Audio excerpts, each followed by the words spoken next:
Well, welcome to the first project that we're going to do in 8th grade advanced art. This is going to be different than the typical project that we do with the 8th graders, which is a message that we use. We have an alphabet, of course, like you're familiar with, that we spell out messages with.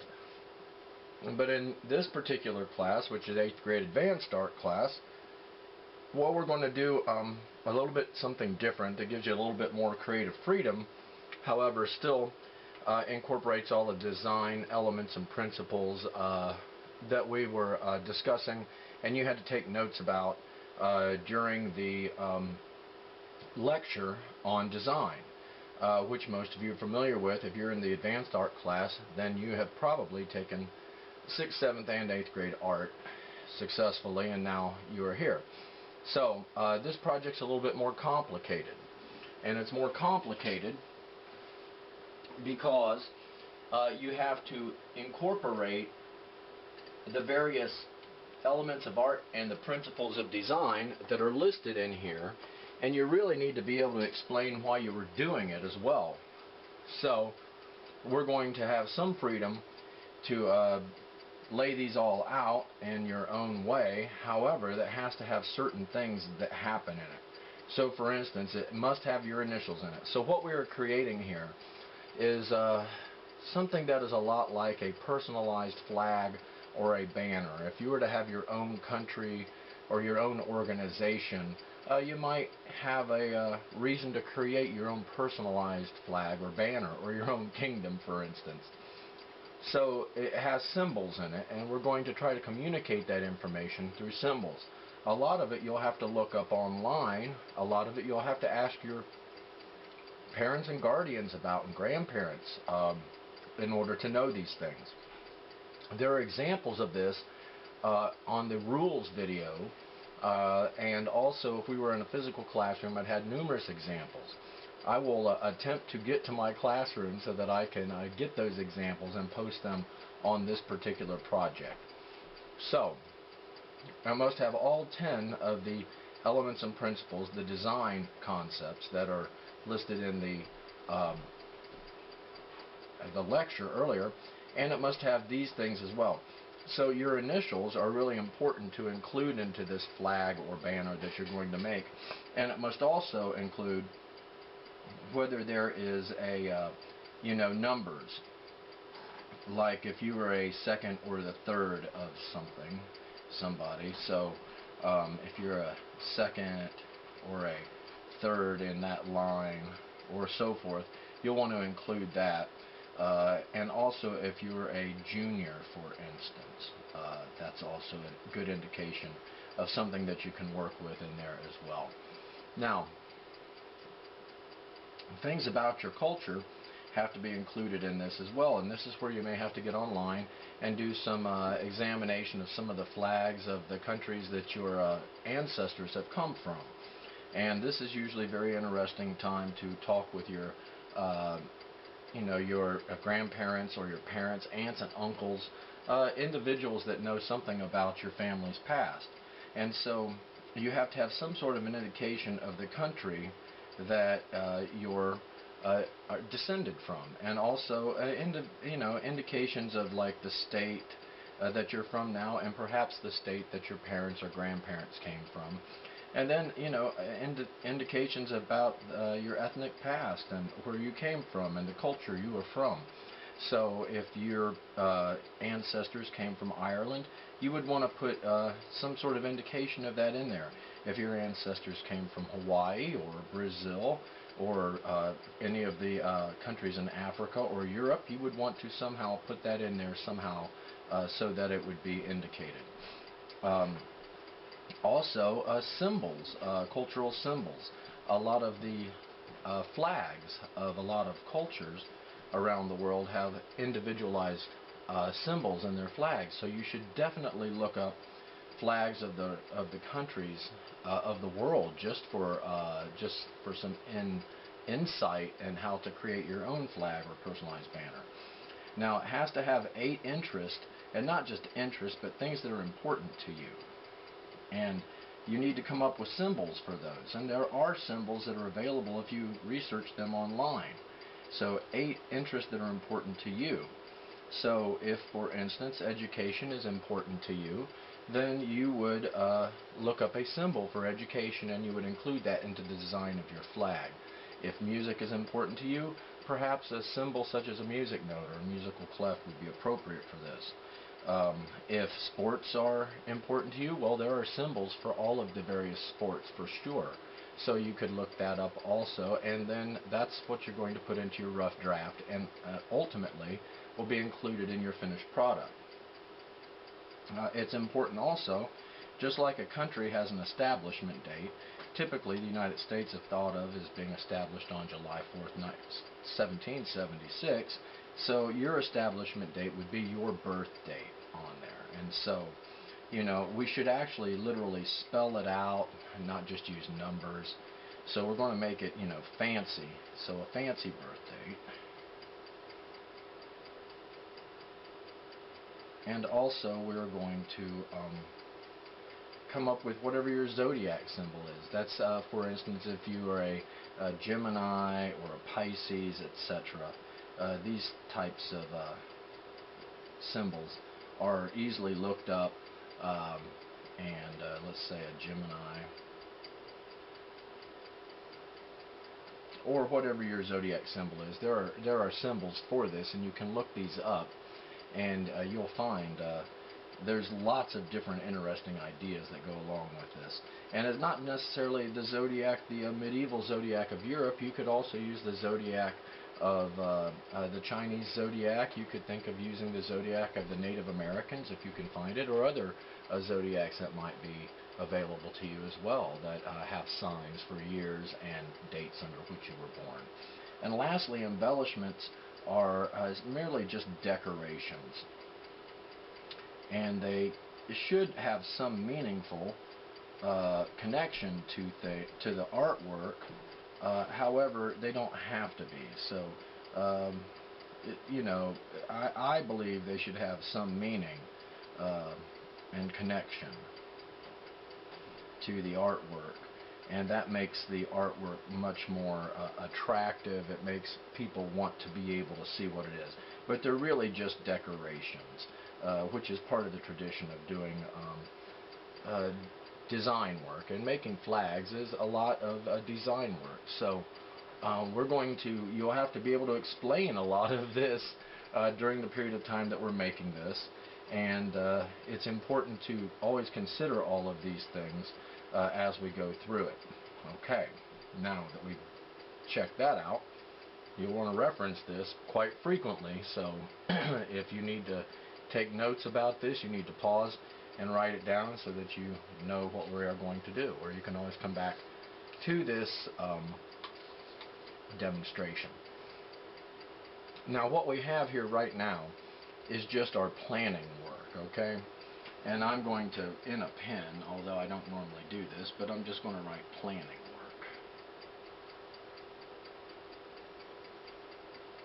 And this is going to be how we kind of work out our ideas.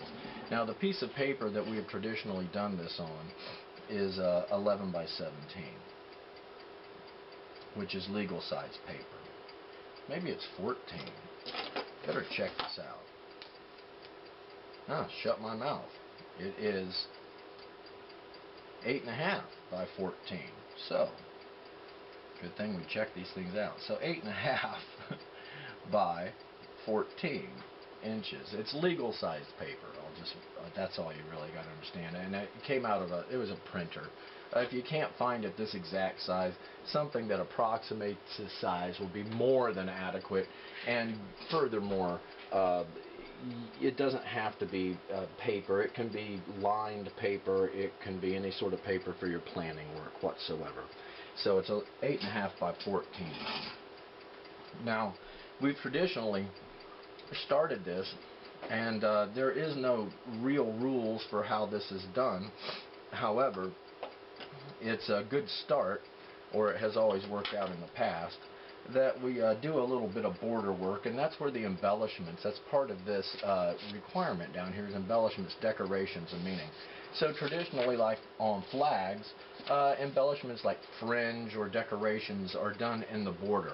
So I'm going to use and this project is really a lot easier if you have a 12, probably a 15 to 18 inch ruler if you have one available. If you don't and you have access to an old yardstick, I'd recommend cutting it down if you can.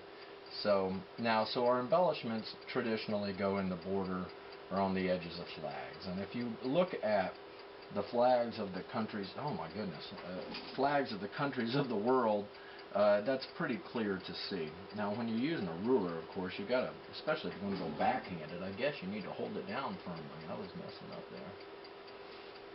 Okay, so right now we're just working out our ideas. So we're not really creating the actual piece of artwork at this point. We're simply attempting to rough out some ideas that we've got here. So, yeah, I need to use this side of this ruler. There we go. So let's hold that down again pretty firmly, and I'll put my embellishments and decorations will go in there at some point in time during the planning phase of this. Now this is not going to be a finished artwork in itself. It's simply going to be our guide to how we're going to do these things. Now certain things are more important to people than other things, and so these interests that we're going to put into this should be important to you. Now this is simply how I would go about doing it. You could make it more complicated than this. It's going to be difficult to make it much easier than this, but if you can come up with a way to do that, then that would be fantastic. And if you don't have a way to do that, well then you'll just have to do something else. So on my 11 by 8.5 by 14 inch piece of legal size planning paper, one of the things it has to have in it is your initials. And you know, you can put it anywhere you want to, but if you have to have 8 interests, okay, your birth date and your zodiac, that's, okay, let's see, we got to go 1, 2, that's 10, 11, potentially 12, 13, 14, and 15 things that you have to account for in all of this. So I think what I'm going to try to do at first is just figure out a way to break that up into something that is interesting to look at, but is also you know, accommodates all of these various interests that I have to have here. And one of the ways a lot of people do that is they just measure it off and block it into certain areas. And right now I'm thinking that I might just go with something to start with. I think I'm going to divide it like this because I believe that there's some movement is a good thing to have in here. And so if I can have this at 8 inches, I'm going to put a mark at 4. I'm going to put a mark at 4 over here, which is going to give me the halfway mark of all of this. And I think what I'm going to go with, and I'm just making this up right now, I'm just working out ideas. I'm not doing anything that is going to be in any way permanent. So if I got 14 inches and I need to divide that, I'm thinking about thirds here. So that would be 4 and roughly 4.5 inches each. That would be 4, 8, 12, 13 and a half, 4 and 5/8, I suppose. So I'm going to go 4 and about 5/8 and make a mark right here. And that's what I'm going to do up here too. So what I'm just doing is trying to come up with a way to divide up my background, and I think what I'm going to use are chevrons and just broad, large areas to start with. And then I got to measure off my 4 and 5/8 here. So there's my 4 and 5/8, and so I'll put my mark right there. And so I'm going to have 3 large chevrons in the background of mine. Now this is just planning work for you all.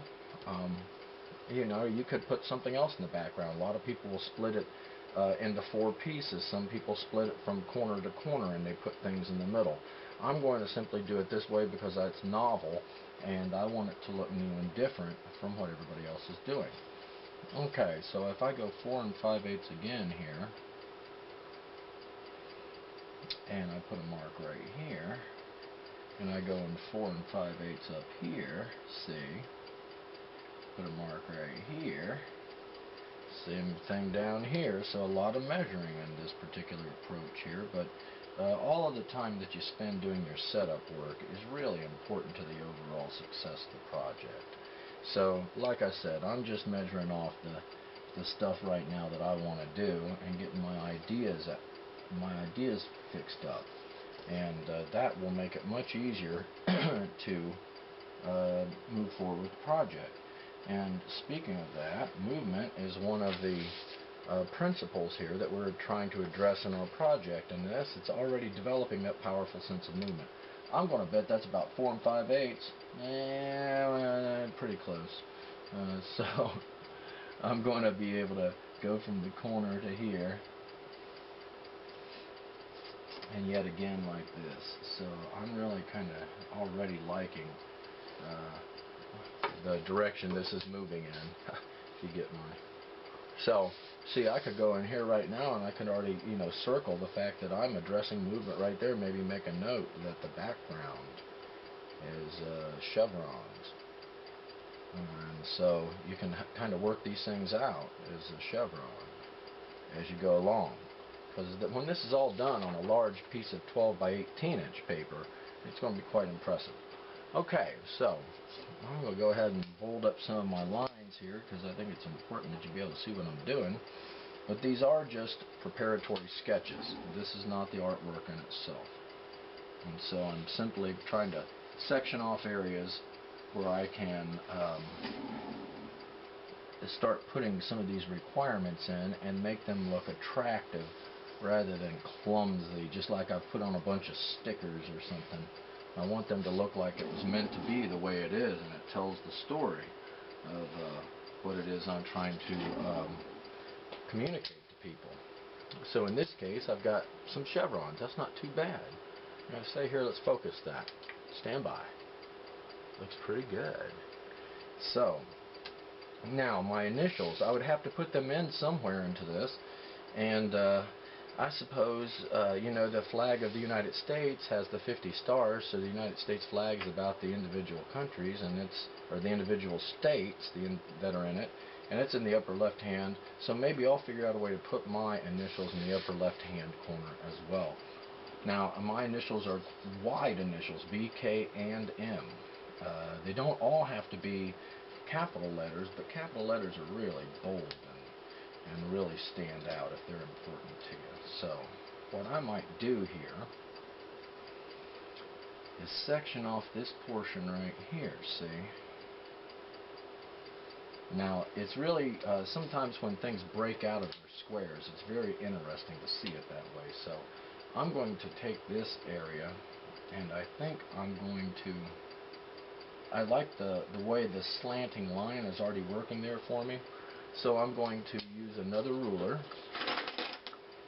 and I'm going to maybe start my initials. I'm going to have to figure out a way to put my initials in there so that they're attractive to look at. So I think if I go like this, and this is just preparatory work, this is by no means the finished product at all. This is just thinking.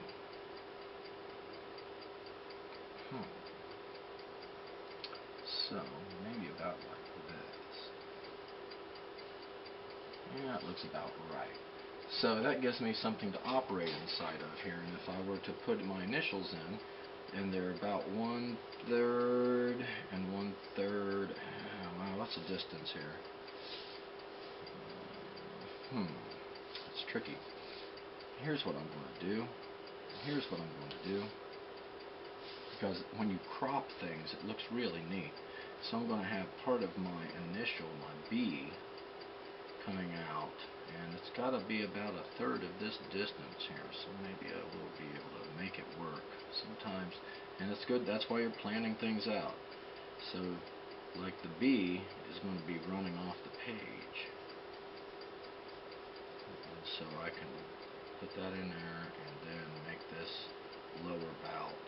Now I could even make it larger than that so that more of it ran off the page. Maybe some three-dimensionality working here too, see? So that that's going to always look good. So if that's the B, the upper portion, and the lower bout, okay, now we're getting somewhere here. So, you know, and then we'll just make it three-dimensional. So these are just ideas, but I think that's what I'm going to keep right there. So by putting it on that line right there, I'm able to tilt it and keep that kind of chevron effect going. So now I've got to think about the next letter, which would be a K in the case of my name. And so I'm going to maybe have that, just the point of that K sticking up there. And then, let's see, it's going to have to be kind of a bit of a skinnier K, but my M might break out of the box too, so that's always, the K is one of the wider letters. I think W is probably the widest of them all. So I need to finish this K down here somewhere. And I want it to kind of line up there so it's got some symmetrical appearance to it. And then there's the other leg of that K right there. And it just disappears behind this. Ooh, look, there'll be a little bit of it showing right there. That's always, see, that little chance that you get to look at that one little thing just past it is always very interesting to people. And that little corner, that three-dimensionality thing. So you don't have to do this. I'm simply doing it because I find it visually interesting to look at. Down here we'll have the bottom leg of the K sticking out. Let's see, we'll probably, if it's on this level, we won't see any of it. We could make a case you can see the bottom of that B, couldn't we? Well, yeah, I think we should. Why not? See, now we're getting somewhere. So these kind of draw along with me projects here give you a bit of rare insight into what's happening in the person who's making art's mind as they go along and they plan their work. So I'm really pretty happy about this. So if this is so I'm simply just going to kind of keep this three-dimensional effect going, and you know, I like the fact that I made the note of that. So my initials, you know, for me here, I just use a colored pencil of some sort to make these notes with here. Looks like orange would be. For me, I would put in there, my initials would be, I put them up there because it's kind of like the U.S. flag. You know, how the important stuff is up in the upper left-hand corner. So I'm just making notes here as I go along so I can explain myself later. So I do like this three-dimensional effect we got going here. So since I can see this, I can probably see this also. So that's going to fall along this line that I made, and I can, let's see here, how would that work? This goes up, I'm wrong. It would be like this. Sometimes you got to figure these things out. So it would be like this. See, this part in here would not be this one. Okay, and see, if you work these things out on your planning sheets, then you don't have as much trouble when it comes to making the actual artwork. It's much more easy to correct at this stage than it is to try to correct it at a later stage when you're trying to put it onto your piece of artwork. Alright, so now this, I'm thinking, is going to have to be where the letter M becomes visible here, maybe about in here. And it looks like if I have it just barely coming down like this, then I might be able to get something that looks attractive to happen here. Here we go. Okay, so BK and M, and I'm going to have this break out of the box right here, because nothing says, you know, visually interesting like that. But where it breaks out of the box up here, down here, I'm going to hide it. So I'm going to try to make this look interesting here and kind of clean up my lines a little bit as I go along to just get a better idea of what it is I'm attempting to do when it comes time to transfer my ideas over, of course, to the actual project that I'm going to be making. So that's starting to look pretty good. Just got to kind of be loose with it the way I figured. So if this were to come all the way down to here, let's see what happens if we want to make these about the same thickness, I suppose. So it looks like it'd be somewhere about right in here. This is starting to kind of shape up a bit here. This looks a little bit too high over here, so I'm going to lower that. I mean, it should be even with the other portion, I guess, I would imagine. Okay, so this kind of comes up like this here. That's pretty good. And then I'm going to drop this down, and this would hit that line, will just barely be obscured. That's pretty good. It's going to be interesting. So if we erase this portion out, we're starting to get a design of some sort developing here, as I can see. I'm going to take all of this information out that passes through my planning work. And so it's really important that you have probably a little brush and an eraser at hand at all times here in order to make these things work for you. Okay, here is my bottom of that letter, and if I hook these together, that three-dimensional thing, I'm thinking I might just get rid of this where they touch each other in the middle there. And so they'll share a common bottom there. Won't that be visually interesting? It's got a rhombus in there. When that happens, it was unexpected. So sometimes things happen that you wouldn't expect.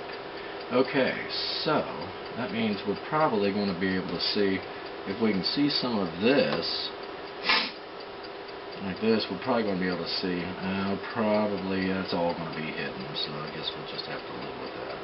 But that little backwards triangle in there is kind of attractive. Alright, so let's see, we would probably be able to see this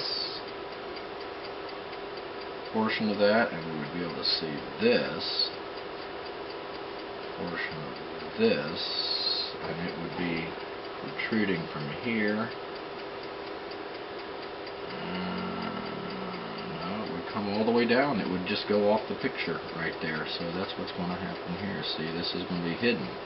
So this will just come completely off of the bottom of this picture, and we wouldn't be able to see any of it because it would be down here, and it would be tilted like this. So it's not going to happen. So that's good. This is visually interesting to look at. Let's clean some of this up. So the time you spend with your planning, is a really useful time. However, you've also got to know when to stop, over planning stuff, and you've got to finally get to work on the project. So I've seen a lot of good projects finally fall apart when they got underway. So you really have to stay focused on what it is you're really trying to achieve, and that's to get your finished product ready. Now, you will need to take photographs of the work as you plan it, and maybe tag it before you send it to me, something like design project, advanced art, day 1, with your name on it, so I know who you are and what I'm looking at. And if I think you're doing okay, I won't say anything back. I have a lot of students. If I think you need some correction or direction, then I will respond back to your submission. Otherwise, you can assume that everything is going okay.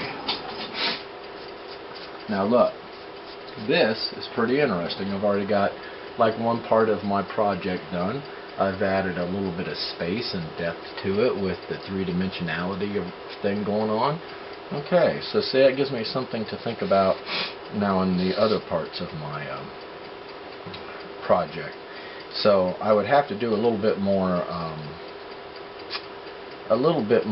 research on my culture and country and state and ethnicity.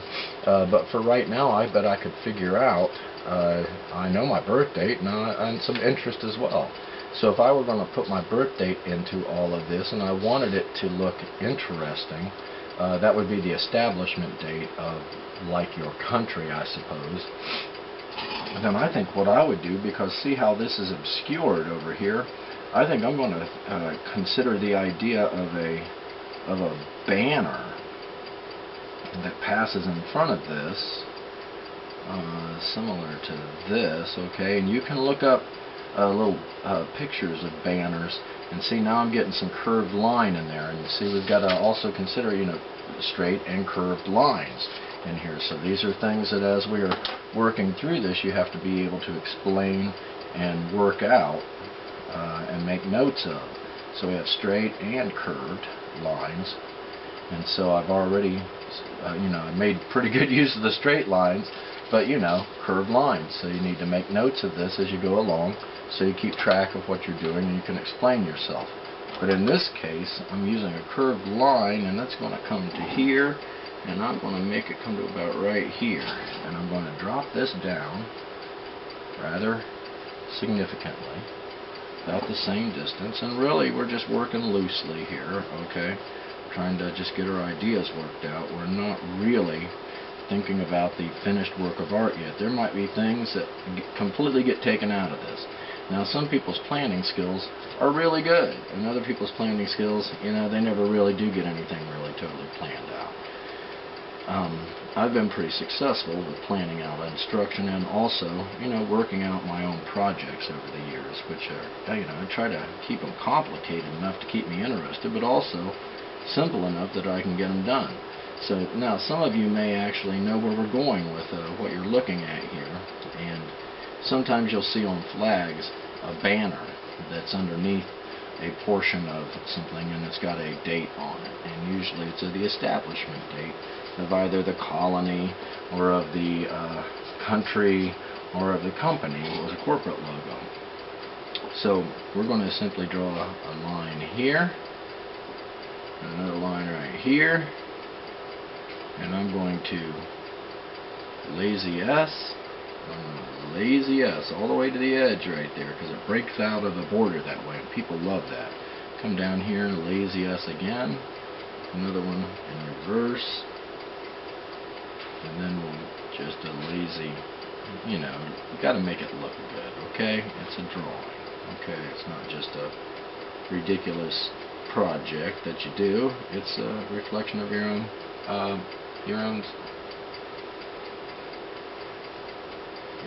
self motivation to do something that's worthwhile. And this is a reflection of yourself. It's a project about yourself. So I was born on June 4th, and for right now I can just put this in. See, I would want this to follow this curve, so I put a layout line in here so it looks good. So I was born on June 4th, 1963. So I would just, right now, this is simply my rough sketch of this, but I'm already on to the second thing, and it's starting to work out. June 4th, and that was my establishment date.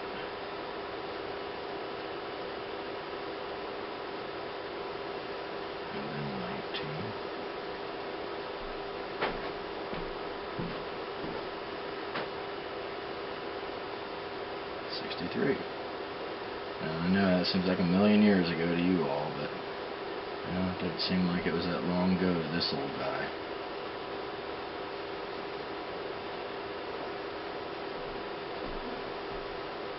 Alright, well, with a little touch-up work there, I think I've got some good ideas going here today. I hope you're not necessarily copying exactly what I've been doing here. You're coming up with your own ideas about how to go through and solve this problem. However, this is what our project's going to be, so we're going to spend a few days working out our ideas, and then we're going to start laying out the real project on a large piece of drawing paper, and go from there for the next, it usually takes about 10 days, 11 days to do a project. So that's been a pretty good session for the first day of design part 1 there. Remember, this is just our worksheet. We're going to finish up our ideas in a few days and put them on real paper. Alright, I don't know what the flashing is all about, but I don't like it. Stop it. There we go. That's good. Alright.